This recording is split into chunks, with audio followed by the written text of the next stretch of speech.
Olá, alunos! Sejam bem-vindos ao canal da Astra Educa. Estamos no concurso da FUNAI e vamos estudar primeiro o Estatuto do Índio, Lei número 6001. O Estatuto do Índio, instituído pela Lei número 6001 de 1973, é um marco normativo que antecede a Constituição de 1988 e que tem como finalidade regular a situação jurídica dos povos indígenas no Brasil, definir seus direitos e estabelecer diretrizes para a atuação do Estado em relação a esses povos.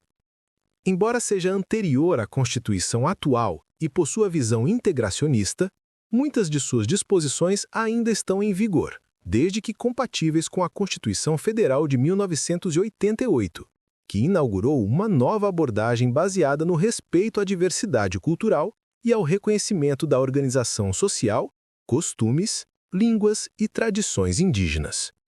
O Estatuto do Índio possui como objetivo central a proteção dos povos indígenas e a promoção de sua integração progressiva à sociedade nacional, de forma voluntária e gradual.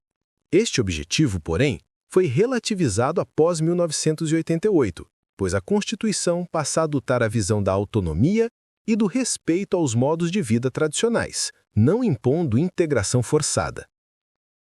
O Estatuto apresenta uma classificação jurídica importante para fins administrativos.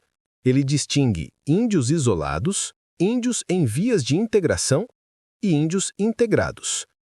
Essa classificação tinha o propósito de orientar políticas públicas e intervenções estatais, mas após 1988, perdeu grande parte de sua relevância, já que a Constituição assegura o reconhecimento da identidade étnica, independentemente do grau de contato com a sociedade envolvente. O Estatuto trata também da tutela do Estado sobre indígenas. De acordo com a lei, a tutela é exercida pela União por meio do órgão indigenista oficial, atualmente a FUNAI. O sistema de tutela, inspirado no Código Civil da época, parte do pressuposto de que o indígena não integrado necessitaria de proteção estatal para garantir sua sobrevivência física, cultural e territorial. Com o avanço constitucional, essa tutela permanece, mas sob nova perspectiva. Não se trata de incapacidade civil, mas de um mecanismo para garantir proteção diferenciada assegurada constitucionalmente. Um dos pontos mais importantes do Estatuto é a previsão sobre as terras ocupadas pelos índios. A lei afirma que as terras tradicionalmente ocupadas são bens da União, cabendo aos indígenas o usufruto exclusivo das riquezas do solo, dos rios e dos lagos nelas existentes. Este conceito foi reforçado pela Constituição de 1988, que aprimorou a proteção territorial ao assegurar que essas terras destinam-se à posse permanente dos indígenas e que a União deve demarcá-las, protegê-las e fazer respeitar todos os seus bens. O Estatuto também estabelece regras para o aproveitamento de recursos naturais em terras indígenas. Ele prevê que qualquer atividade de mineração ou exploração de riquezas naturais dependerá de autorização específica do Congresso Nacional e da oitiva das comunidades indígenas envolvidas. Embora o Estatuto traga essa previsão, o tema foi ampliado pela Constituição, que confere maior proteção e regulamentação pelo Poder Legislativo. Outro ponto relevante da lei refere-se ao isolamento voluntário de algumas comunidades. O Estatuto reconhece que há grupos indígenas que optam por não manter contato permanente com a sociedade. O Estado deve respeitar esse isolamento e atuar de maneira a proteger o território dessas comunidades, assegurando que suas escolhas culturais sejam preservadas. O Estatuto também dispõe sobre educação, saúde, trabalho e assistência social. Ele prevê que a educação indígena deve respeitar a cultura e os valores tradicionais, e que o Estado deve promover educação bilíngue e intercultural. O mesmo ocorre em relação à saúde, determinando que políticas públicas devem considerar especificidades culturais, alimentares e geográficas. Na área penal, o Estatuto apresenta normas específicas que tratam da imputabilidade dos indígenas. Ele estabelece que, em casos de prática de ilícito penal, o juiz deve considerar o grau de integração do indígena para avaliar sua responsabilidade. Após a Constituição de 1988, essa lógica foi reinterpretada com base na diferença cultural e não na integração forçada, garantindo tratamento jurídico que respeite tradições e modos de vida. O Estatuto também prevê a proteção da cultura indígena e de seu patrimônio imaterial. Ele reconhece a necessidade de salvaguardar rituais, crenças, tradições e formas de organização social. A Constituição aprofundou significativamente essa proteção ao reconhecer os direitos originários sobre as terras tradicionalmente ocupadas e ao assegurar o respeito à diversidade étnica. É importante compreender que o Estatuto não foi revogado com a Constituição de 1988. O que ocorreu foi uma reinterpretação de suas normas à luz dos preceitos constitucionais. Assim, permanece válido tudo aquilo que não contraria a nova ordem constitucional, especialmente os dispositivos voltados à proteção territorial, cultural e à garantia de direitos diferenciados. Em síntese, o Estatuto do Índio representa um marco jurídico importante, ainda que parcialmente superado pela Constituição de 1988. Ele continua a orientar procedimentos administrativos, definir atribuições do Estado e estabelecer instrumentos de proteção aos povos indígenas. Contudo, sua aplicação deve sempre ser harmonizada com os direitos fundamentais previstos na Constituição, especialmente aqueles que reconhecem a pluralidade cultural e a autonomia dos povos indígenas. A Convenção 169 da Organização Internacional do Trabalho, adotada em 1989 e ratificada pelo Brasil em 2002, representa um dos mais importantes instrumentos internacionais de proteção aos direitos dos povos indígenas e tribais. Diferente de legislações anteriores que tinham caráter integracionista, a Convenção 169 afirma um novo paradigma jurídico baseado na autodeterminação, na participação e no reconhecimento da diversidade cultural. Por ser um tratado internacional de direitos humanos, a Convenção possui hierarquia supralegal no ordenamento jurídico brasileiro, ou seja, está acima das leis ordinárias, devendo orientar a interpretação da legislação nacional. O objetivo central da Convenção é garantir que povos indígenas e tribais tenham seus direitos assegurados em relação à identidade cultural, às instituições próprias, aos territórios que tradicionalmente ocupam e à participação nos processos de tomada de decisão que os afetem diretamente. Ela estabelece que esses povos não podem ser tratados de forma homogênea nem submetidos a processos forçados de integração.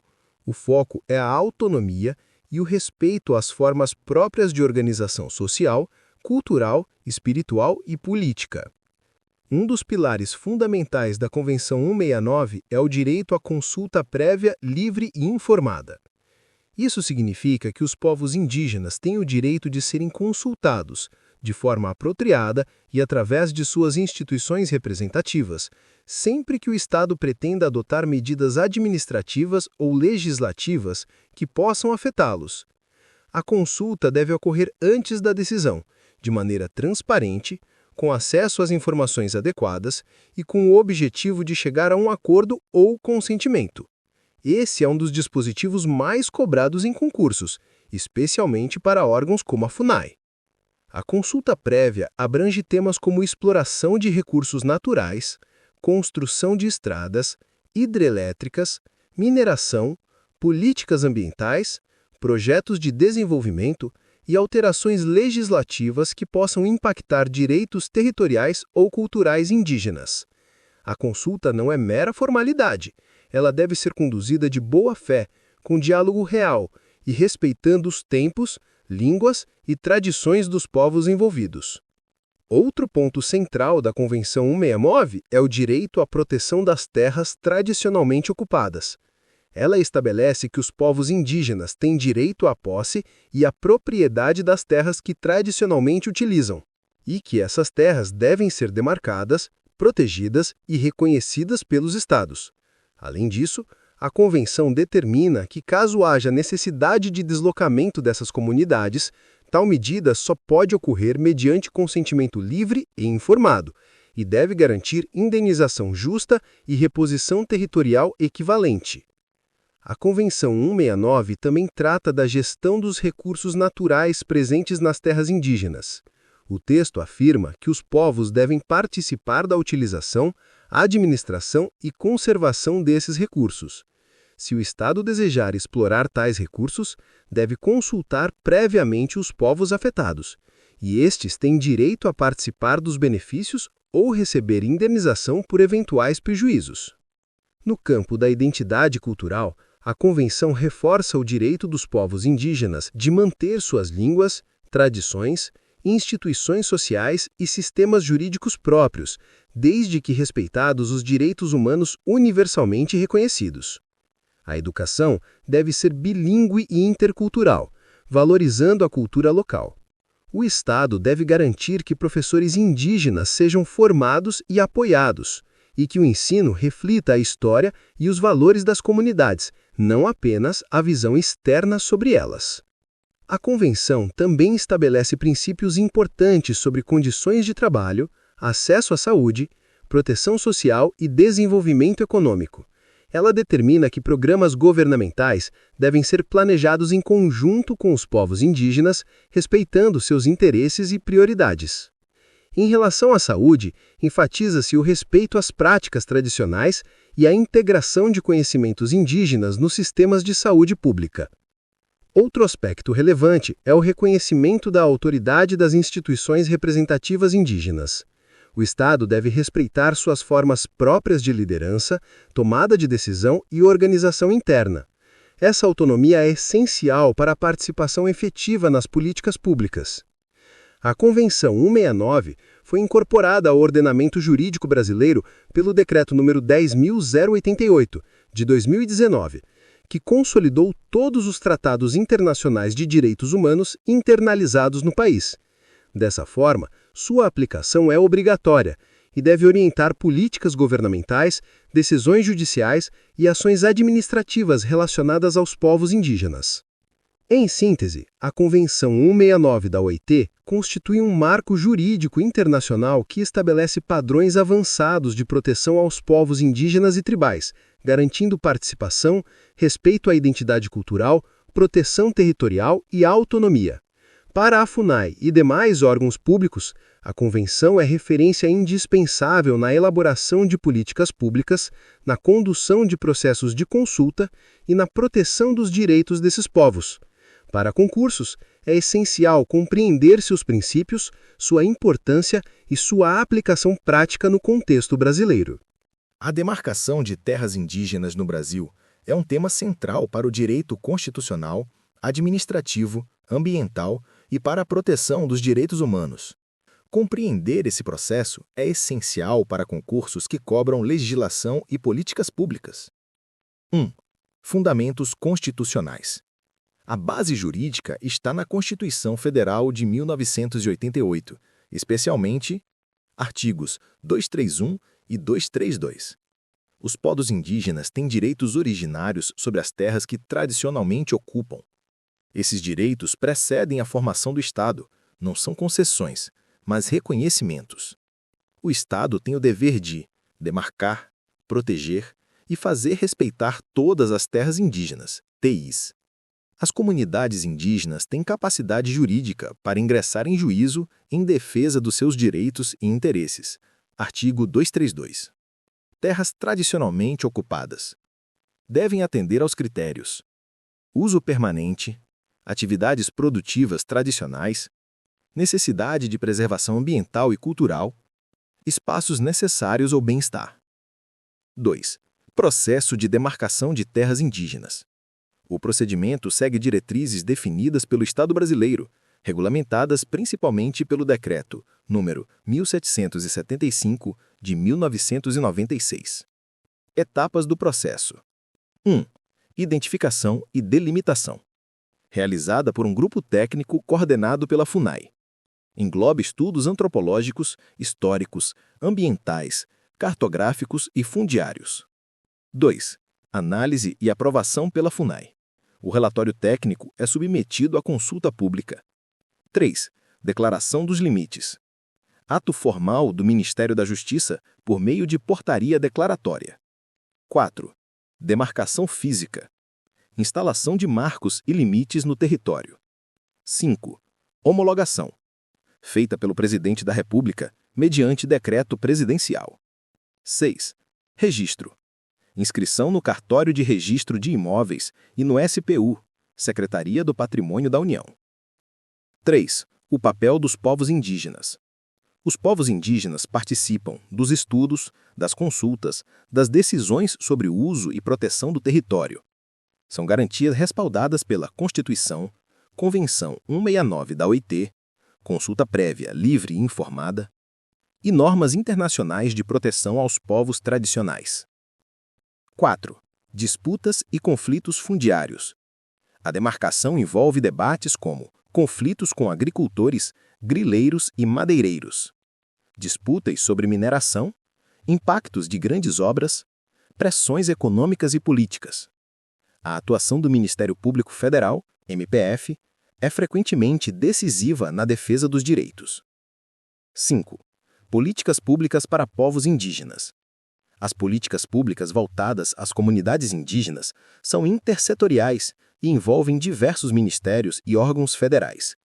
Áreas principais. 1. Saúde indígena. Sistema específico, SESAI, Secretaria Especial de Saúde Indígena. Ações. Atenção básica, saneamento, vigilância epidemiológica. 2. Educação indígena. Escolarização bilíngue e intercultural. Formação de professores indígenas. Respeito aos saberes e tradições. 3. Desenvolvimento sustentável. Incentivo a práticas tradicionais de extrativismo, agricultura e artesanato. Manejo ambiental e preservação da biodiversidade. 4. Proteção territorial e ambiental. Ações de vigilância e fiscalização contra invasões. IBAMA, FUNAI, Polícia Federal. 5. Inclusão social e cidadania. Documentação civil, acesso a políticas de renda, programas específicos para comunidades vulneráveis. 6. Avanços e desafios. Avanços. Reconhecimento constitucional. Ampliação de TIs demarcadas pós-1988. Fortalecimento de políticas específicas, SESAI, Educação Diferenciada, PGDI, Planos de Gestão de Territórios. Desafios. Morosidade na demarcação. Conflitos fundiários intensos. Pressão de atividades ilegais, garimpo, desmatamento, mudanças legislativas e discussões judiciais. Exemplo, tese de marco temporal, tema polêmico no STF. Como isso cai em concurso? Normalmente cobram etapas do processo de demarcação, competências da FUNAI, MJ, Presidência, conceito de terra tradicionalmente ocupada, direitos originários dos povos, políticas públicas específicas, saúde, educação, proteção territorial, relação com a Convenção 169 da OIT, artigos 231 e 232 da CF88, problemas atuais, conflitos fundiários, garimpo, marco temporal. As etapas do processo de demarcação das terras indígenas no Brasil seguem o que estabelece o Decreto 1775 de 1996 e representam um procedimento administrativo complexo que envolve diferentes órgãos do Estado. Inicialmente, ocorre a fase de identificação e delimitação, conduzida pela FUNAI. Para isso, é formado um grupo técnico composto por antropólogos, historiadores, geógrafos e outros especialistas, que realizam estudos detalhados sobre a presença tradicional de um povo indígena na região. Esses estudos incluem levantamentos históricos, antropológicos, ambientais e cartográficos, buscando comprovar que aquela área é efetivamente utilizada e ocupada pelo grupo indígena de acordo com seus costumes, tradições e necessidades de reprodução física e cultural.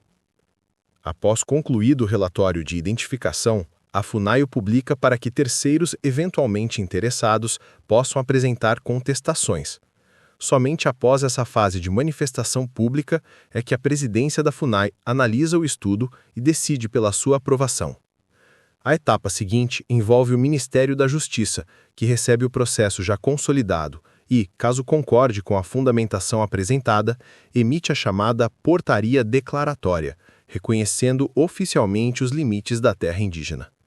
É esta portaria que dá segurança jurídica ao processo, pois confirma a existência dos direitos originários sobre o território. Depois disso, ocorre a demarcação física da área, com a instalação de marcos e limites no terreno. A fase final é a homologação, realizada pelo Presidente da República, por meio de decreto. Esse ato confirma o reconhecimento oficial da terra indígena e determina seu registro nos cartórios competentes e no Sistema de Patrimônio da União. No que diz respeito às competências dos órgãos envolvidos, a FUNAI tem papel central na identificação, delimitação e proteção das terras indígenas. É a responsável pelos estudos, pela análise de contestações e pela coordenação da demarcação física. O Ministério da Justiça exerce a função decisória intermediária, avaliando o relatório e podendo aprová-lo ou determinar diligências. A Presidência da República, por sua vez, tem a competência final de homologação, confirmando formalmente que aquela área é uma terra indígena reconhecida pelo Estado brasileiro. O conceito de terra tradicionalmente ocupada, previsto no artigo 231 da Constituição Federal, é fundamental para compreender a lógica da demarcação. Uma terra tradicionalmente ocupada não é definida apenas por presença física imediata, mas por uma relação cultural e histórica contínua. São áreas utilizadas de forma permanente pelos povos indígenas para sua sobrevivência, produção, práticas religiosas, preservação dos recursos naturais e reprodução física e cultural. Essas terras devem atender às necessidades do grupo indígena e garantir as condições essenciais da sua organização social, cultura e modo de vida. Por fim, é importante compreender o que são os direitos originários dos povos indígenas. A Constituição afirma que esses direitos precedem o próprio Estado brasileiro. Em outras palavras, não se trata de uma concessão, mas de um reconhecimento. Os povos indígenas possuem direito permanente sobre as terras que tradicionalmente ocupam, e têm também o usufruto exclusivo das riquezas do solo, dos rios e dos lagos nelas existentes. Cabe ao Estado proteger e fazer respeitar esses direitos, garantindo que os povos indígenas tenham segurança territorial para manter sua identidade, suas tradições e seu modo de vida. A Constituição ainda assegura que os próprios povos indígenas podem ingressar em juízo representando seus interesses e defendendo seus direitos quando necessário.